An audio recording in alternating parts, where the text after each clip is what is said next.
one that caught people by surprise. Quinton Williams, there had been a lot of chatter about. This was the one that all of a sudden came out of nowhere. Sauce Gardner tweets out that it was great being in New York, and people thought it was a joke. They thought it was a joke that he was saying. Like, you weren't expecting Sauce Gardner to be dealt, but the deal is that the Colts felt like they had a window now. They've got the best record in football. They're sitting there on top of the AFC. They have a chance to win the division. They have a chance to get home field advantage. They have a chance in the first season without the late, great Jim Irsay to have a memorable season. And so this reminds me a little bit of the Commanders last year when the Commanders had an unexpectedly great year, and right at the deadline, they traded for Marshawn Lattimore. They went out and did that. Now, the Indianapolis Colts have gone out and traded essentially the price that the Packers got, or the Cowboys got back from Micah Parsons. Which now the Cowboys use some of that capital. It's kind of interesting. 2 ones and a player to get a front-line defensive starter. There aren't many cornerbacks, if any, that are much better than Sauce Gardner. And to get a player of that stature, that magnitude, the Colts felt like they had to give up double ones and A.D. Mitchell, and they did. And not only is he a frontline player, he's a perfect fit with Lou Anarumo. I work with Lou in Miami. He wants to play man-to-man. Actually, we drafted Xavier Howard, who ironically was with them for a couple of weeks earlier in the season. It's that same prototype. It's length. It's somebody that can have really good ball skills. The Colts were 29th guys on third down defense. It wasn't good enough. This is a frontline player in the prime of his career that's a perfect scheme fit. So when you check all those boxes, it allows Chris Ballard to take this calculated risk. And Ab, to your point about them being surprised, I was texting with A.J. Vaynerchuk of VaynerMedia, who represents Sauce Gardner, and his words were shocking and stunned. They had no idea this was coming. So not only are we surprised, but so was Sauce. Yeah, Sauce's brother is his agent. They said they had no idea anything was going to happen, but they did hear, I believe, from some of the coaching staff once it had already happened. Now, there had been a lot of chatter across the league that the Indianapolis Colts were making a lot of calls and checking in on frontline defensive players.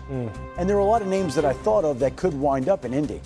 But of all the names I thought of, if I'm being honest, Sauce Gardner was not one of the names that I expected to wind up in Indianapolis. You were probably thinking pass rush. Someone to go opposite Liatu Latu.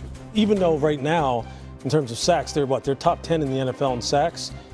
They're 11th in QBR, allowed third in interception. So Lou has still been able to kind of hold it together, especially in the back end, with a very, let's just say, less than star-studded secondary. But now, as Mike just alluded to, they're in the top half of the league in terms of, the frequency with which they like to play man coverage. That's about to go up, especially with this dude, because this guy is a lockdown chess piece.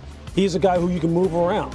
And so now, as they get into the meat of their schedule and they get into the postseason, and you're dealing with teams that have absolute game breakers in the AFC, Sauce is one of those movable pieces now that you can move around. Now, if they still have enough, do they still have enough pass rush? Is pass rush going to still be an issue for them once they get into the postseason?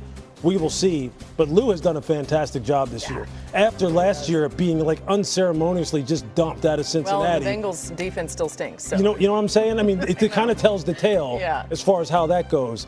But yeah, this is a heck of a move for Chris Ballard. This is a heck of a redemption year for Chris Ballard and the Colts overall. And Lou, speaking of redemption, the other thing this trade screams to us is Daniel Jones is the Colt quarterback for the foreseeable future. It's amazing. A couple months ago, we're sitting here in August saying, is it Anthony Richardson or Daniel Jones? Now, trading away all these draft choices, it's Daniel Jones, who doesn't have a contract for next year. So either they sign him to a deal that I think is probably in the Baker Mayfield range, or I'm sure they're going to franchise him. But obviously, this is a strong signal that we are set at the quarterback position. Yeah, it looks like they're going all in. The Seahawks also doing that. We'll talk about that in just a little bit. And a reminder that Adam Schefter has told us this is one of the wildest, most significant trade deadlines we have seen. There's still more time for things to happen, right? Look, these are two veterans of this sport. Have you ever remembered a trade deadline where there was more significant action than this one? We've done a lot of shows like this, dude, in our time.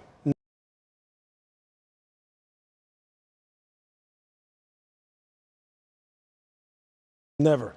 Especially when I'm sitting in the green room. I mean, I'm hearing people in the studio here before we come on air screaming, "Whoa, what? They're doing what?" I mean, so that just tells you right there. There's a lot of juice going on today. There is. A lot of these teams that believe they can be contenders, they said, we hit November, we're going all in, we're going to make something happen. Go ahead, Mike T. And I know we'll get into it later in the show, but I think this top receiver, Jackson Smith and Jigba, and Seattle's top 5 offense. Meanwhile, the Jets are sending cornerback Sauce Gardner to the Colts. Sources told ESPN's Adam Schefter. Gardner signed a 4-year, $120 million deal with the Jets this offseason, but the team is struggling to a 1-7 start. Gardner is now on the move to the AFC South leading Colts. We have a great trio ready to react. Jeff Saturday, Dan Graziano, and Mike Tannenbaum. But Jeff, I want to start with you and your former team. What immediately came to mind when you saw Sauce Gardner to the Colts? Yeah, they're all in, right? They're looking at this as their offense has played extremely well this season, kind of record-setting numbers in all honesty, and they need defensive flexibility in the background for Lou Amaruna. You got to figure out how can we do it, and they think that Sauce Gardner is going to be there. You pair him back there with Cam Bynum, Kenny Moore, Travarius Ward when he gets back. You're talking about a very strong defensive backfield, maybe opportunities to play some man instead of just zone. We're seeing some of the best defenses when you have to do it to bring pressure. So maybe they're just thinking, hey, look, we got a shot at this thing. We're looking at the AFC and the entirety of the NFL going, hey, we're one of these top ones. Let's go all in and try to win this thing this year. Yeah, let's turn to our NFL insider, Dan Graziano. Dan, what more can you share about Indy pulling the trigger on this move? Well, obviously a very aggressive move by the Colts to acquire a player that, quite frankly, I don't think a lot of people around the league thought was available. The Jets have been taking and frankly making calls about several players on their roster ahead of the trade deadline, and this might not be their last move. But the Colts obviously offering a very strong package, 2 first-round picks and wide receiver Adonai Mitchell in exchange for Sauce Gardner. Now, the Jets signed Sauce Gardner to a long-term contract in the offseason. However, the way they structured that contract kind of made it a little bit easier to trade. The signing bonus was relatively low, $13.75 million. So the Jets will carry $11 million in dead money on their salary cap next year. But in return, they get 2 first-round picks and a talented young wide receiver. So the Colts all in, as Jeff Saturday pointed out, and the Jets, looking to kind of get a rebuild going, trade one of their best players, yes, but for significant draft capital that should help accelerate that rebuild. Yeah, it seems they really need to do that. Mike T., what do you make of this move? Christine, similar to what Jeff Saturday just talked about, I work with Lou Anarumo, the Colts defensive coordinator in Miami. He likes to play man-to-man.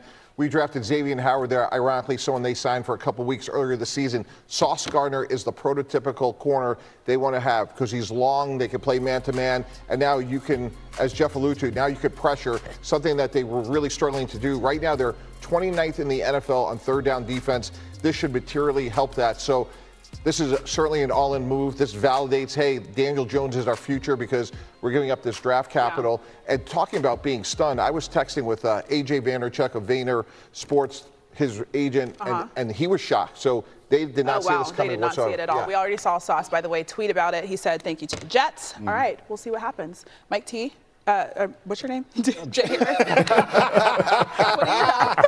No, I want Mike T to do it. Now that would be a trade.